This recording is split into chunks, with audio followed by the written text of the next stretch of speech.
Billy Graham tem uma frase que eu amo, ele diz que eu já li o último livro da Bíblia, fique em paz, vai terminar tudo bem. Se cremos que a palavra é a verdade, a gente precisa entender que toda a história já foi escrita. O salmista diz: todos os meus dias foram escritos pelo Senhor no seu livro, antes de cada um deles existir. A gente que fala: pastor, mas se Deus já escreveu todos os meus dias, isso não fere o livre-arbítrio? Não. O livre-arbítrio está em você poder escolher viver o que Ele preparou para você ou não. O livre-arbítrio está em você mergulhar na jornada que Deus já desenhou para você ou não. O livre-arbítrio, irmão, eu recebi uma resposta quando era novo convertido, que eu acho que é uma das melhores analogias para a gente entender o livre-arbítrio. Eu era novo convertido e eu falei para um cara que estava me discipulando, eu falei: Júnior, como é que funciona o livre-arbítrio? O salmista diz que todos os meus dias foram escritos, eu já estou predestinado a viver, qual que é a minha liberdade? Ele falou: imagina que você pegou um avião, esse avião tem um destino final, ele tem um combustível para chegar até lá, ele tem um plano de voo para chegar até lá, e o piloto vai te levar até lá. O livre-arbítrio está em você a qualquer momento abrir a porta de emergência e pular. Você pode fazer do seu jeito, ou você pode fazer do jeito de Deus. Você pode viver a tua vontade, ou você pode viver a vontade de Deus. Irmão, eu te garanto, a vontade de Deus é melhor do que a nossa. A Bíblia diz: entrega os seus caminhos ao Senhor, confia nele, e o mais Ele fará. Alguém recebe isso? Diga amém. Vocês estão comigo ainda? Queria falar sobre batalhas, porque um púlpito que não fala de batalhas é um púlpito que está entretendo. A redenção aconteceu porque uma batalha aconteceu. Jesus tocou o Hades antes de assumir aos céus. Jesus tocou o Hades antes de revisitar a igreja.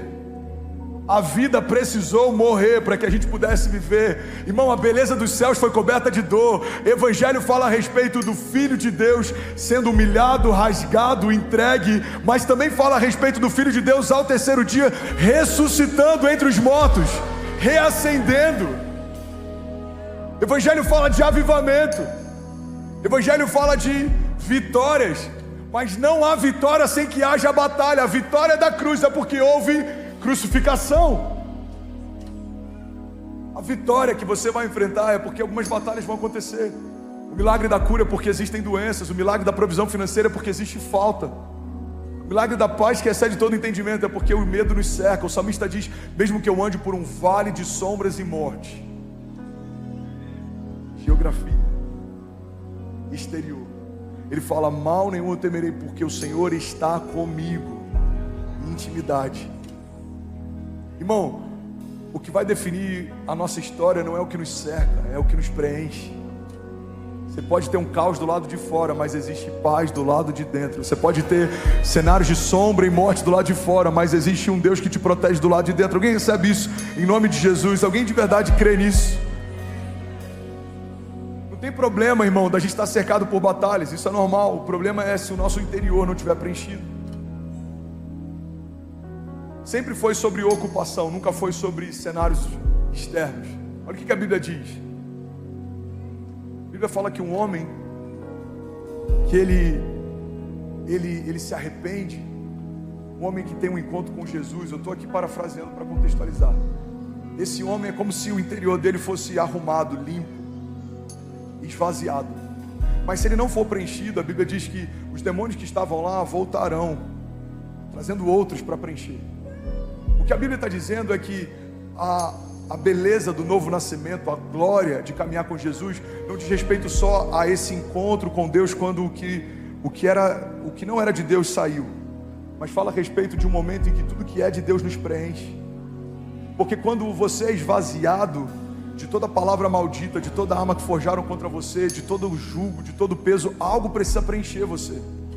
Irmão, o que vai mudar a tua história não é só o que foi retirado quando você reconheceu Jesus, é o que vai ser preenchido quando você caminha com Ele. Deus tem para você palavras de paz e não de mal, pensamentos de vida e não de morte. Deus tem para você promessas, Deus tem para você palavras de vida.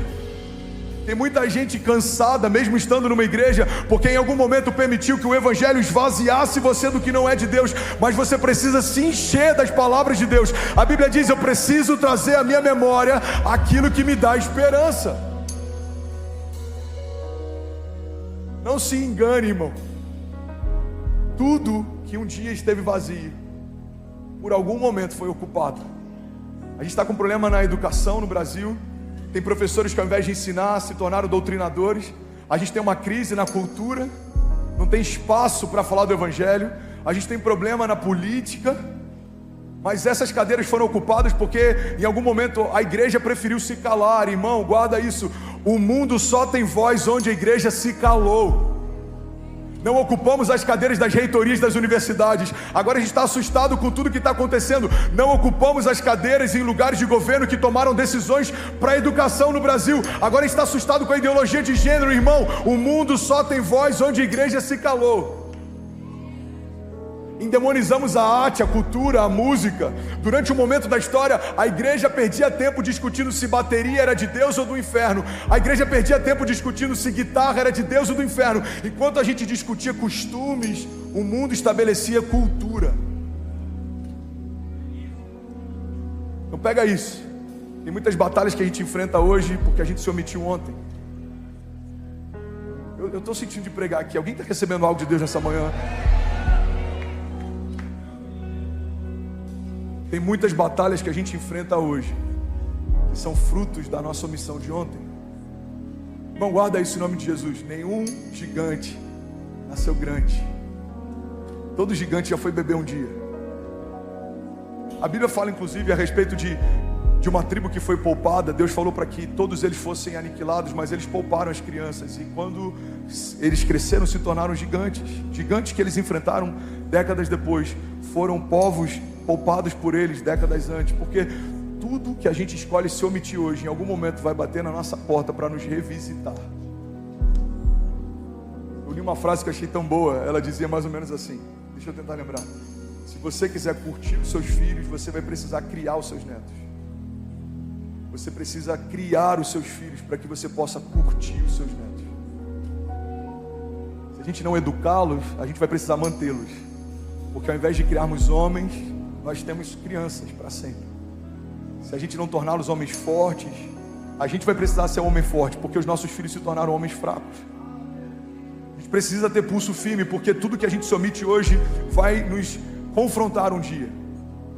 Um sacerdote que não se posiciona no seu casamento vai ter problemas lá na frente. Um pai que não se posiciona com seus filhos vai ter problema lá na frente. Um líder que ele não se posiciona com a visão que recebeu vai ter problema lá na frente. Irmão, quantas batalhas eu enfrentei quando assumi essa igreja.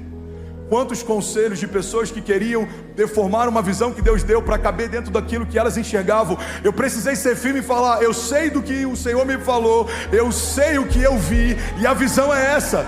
Porque se você tentar negociar a visão para caber dentro de alguns, você vai acabar com visão nenhuma. Por isso que todo visionário ele precisa ser resiliente. Se você for omisso durante a gestação da promessa, você vai enfrentar batalhas desnecessárias lá na frente. Conselho de pastor, irmão, a gente já tem batalhas demais para enfrentar. Você não precisa criar novas. Faz sentido? A gente está num momento único na história do Brasil e da igreja. A gente olha para as plataformas e para toda ideologia, irmão, as universidades federais. Que desafio. A gente olha para a América, Harvard, formada por um pastor protestante. Oxford, várias universidades formadas pela igreja protestante. Hoje, se um pastor pregar lá, é motivo de uma celebração. Eu já falei sobre isso aqui. Imagina você receber essa notícia. Você está sabendo, o pastor André Fernandes vai pregar lá em Harvard. Como que a gente receberia isso? Uau, meu Deus, avivamento.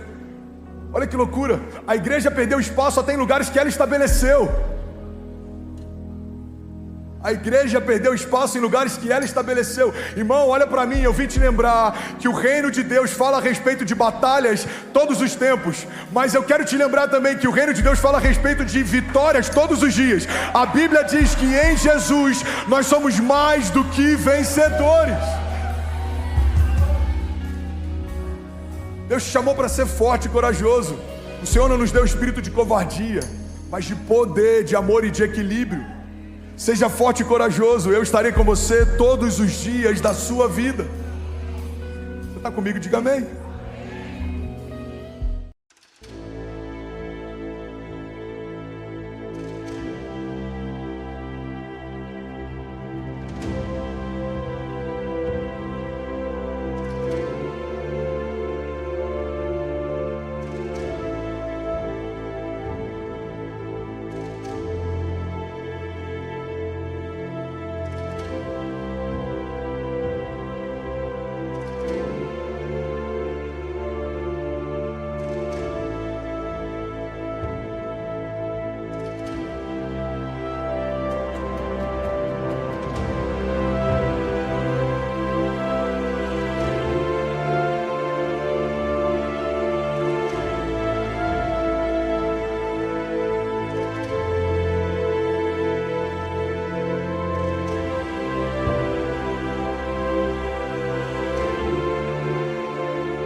E aí, tudo bem? Você acabou agora de assistir um vídeo. Se você ainda não está inscrito, já se inscreve também no nosso canal, ativa esse sininho aqui embaixo de notificação e toda vez que eu fizer uma live ou estiver transmitindo uma mensagem ao vivo, você vai ser um dos primeiros a saber.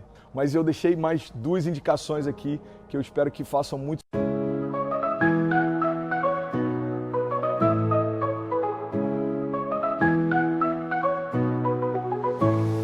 In a garden hidden where the flowers fade,